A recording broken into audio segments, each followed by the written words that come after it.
I'm Logan Crawford, in right now on Global Book Network. We're unraveling the gripping tale of family, identity, and resilience in Liv's Secrets by best-selling author Janet Levine. This captivating novel delves into the story of the Weisz family, tracing their roots from Lithuania to apartheid-era South Africa, all through the eyes of the family matriarch Liv. As the family secrets are revealed, Levine takes readers on a deeply emotional journey that explores love, survival, and the search for identity amidst historical upheaval.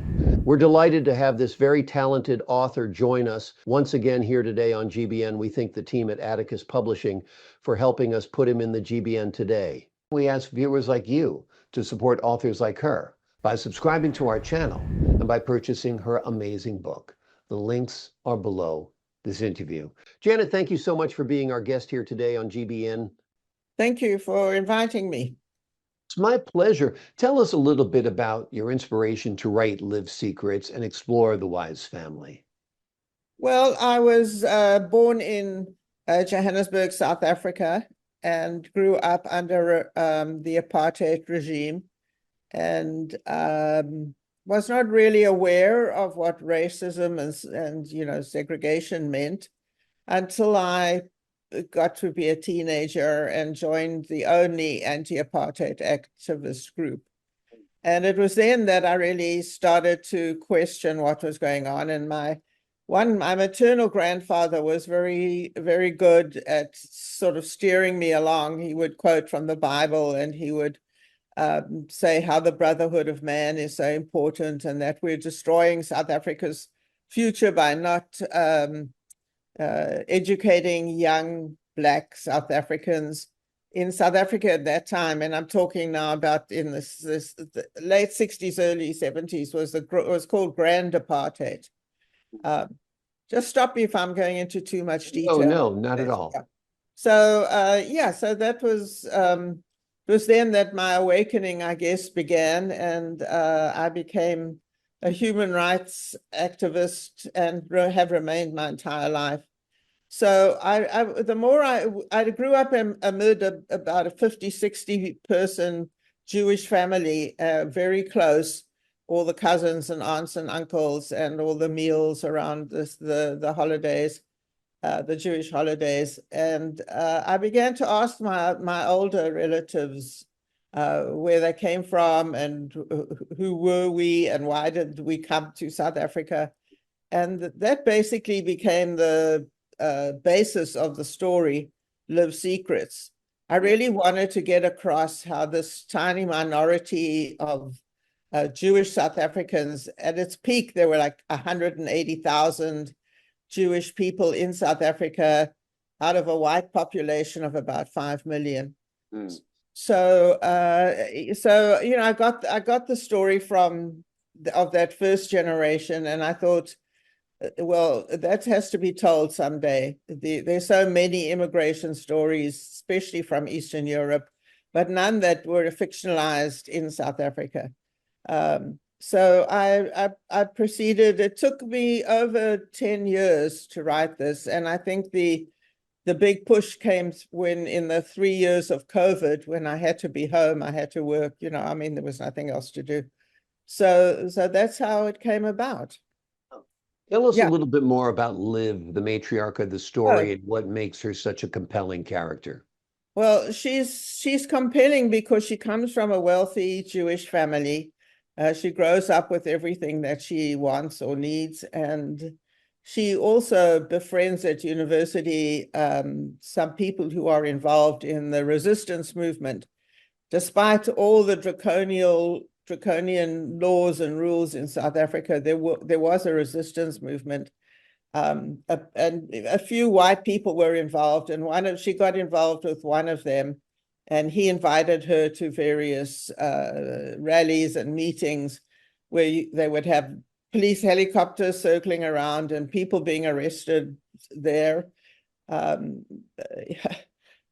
always reminded of our presidents that, the enemies within. So everybody he didn't like, the government didn't like, was arrested. So from there, she became sort of romantically involved in the movement. And then she was told that because she was white, she was part of the problem. She could never be part of the solution. So she asked the leader who she admired, Robert Sobukwe, can't they use her family? She started to feel very guilty about her family's wealth. And so it was a complex issue for her. So she said, can't you use my wealth? So they said, we can use your house, the resistance, which became the ANC. The ANC became the African National Congress became the main Black body of resistance to apartheid. So they eventually let her join. They used her house as a safe house. And during that time, she also met she was divorced after a very short marriage. And then she met someone she fell in love with, happened to be a woman. So that was, if the first part of my motivation for writing the book was to tell the family story through all these generations, the second part, the second impetus was that I was very aware of how the LGBTQ movement didn't really exist in South Africa. There was no such thing. I mean, it was all in the closet. Nobody was out there. And I just wanted to show another face of apartheid by creating this love affair between these two women, which eventually broke up. But Liv had various other love affairs. So that was my second impetus. The third is that I absolutely love South Africa. It's just beautiful. And it really became the part, what did they say? The place of my heart, some of the areas in South Africa. And so that was, those were really the impulses that led to me working the story. And I do want to say that it's not told sequentially, that I do jump from 1880s on the line of bringing the first generation to South Africa. And then I intertwine the story of Liv and her various love affairs and her growing association with the resistance movement in 1960. And 1960, I was a scholar of history and South African history, and 1960, a very important year in South African history, because that's the year that the government moved from a nominal democratic government to becoming a police state. And if Liv gets caught up in that, and I really don't want to say any more, because I think that Just save it for the book. You don't want to give away too much. Yeah, Absolutely. Yeah, and then the other thing I do want to say is that it is historically accurate, and I have many of the leading figures of all different movements and governments and so on in the book. So, but the story is actually beyond the fictionalized story of Liv and her family and her goings on. It is accurate. I think that's what makes it effective, is you've got the fictionalized parts that make it very intriguing and compelling to read, but the historical accuracy actually is informing the reader as they go through the book. And I think that's important too. I've spoken at a number of different venues, including book clubs and that, and I think that's the most common response I get. Oh, we didn't know anything about South Africa, and we've learned so much, and that it's so similar to what's going on here in the States. And I think people have really appreciated it. Absolutely. It's a very digestible way to learn about history and geography and culture, without a doubt, by weaving a great story around it. Let me ask you this. Have you envisioned this as a film? I could see it made into a movie easily. Yeah, that would be a dream. The other thing is, I think that it would make a good documentary, a sort of 6-part series, not a documentary, a 6-part series, like so many. You remember the one Homeland went on for 19, 20, whatever episodes. I could see this in 6 or 7 episodes going epoch by, epoch, every decade.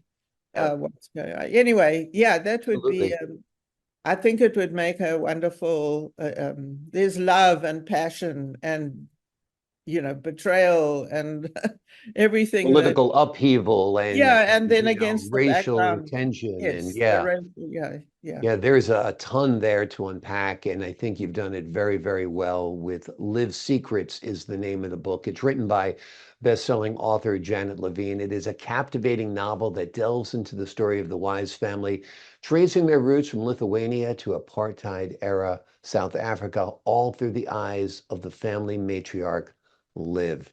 It is a real page-turner. It'll have you informed about South Africa and its unique history and its culture, and you'll be very, very entertained by the story of Liv and the Weisz family. Janet, thank you so much for joining me here today on GBN. Thank you. I've enjoyed this interview.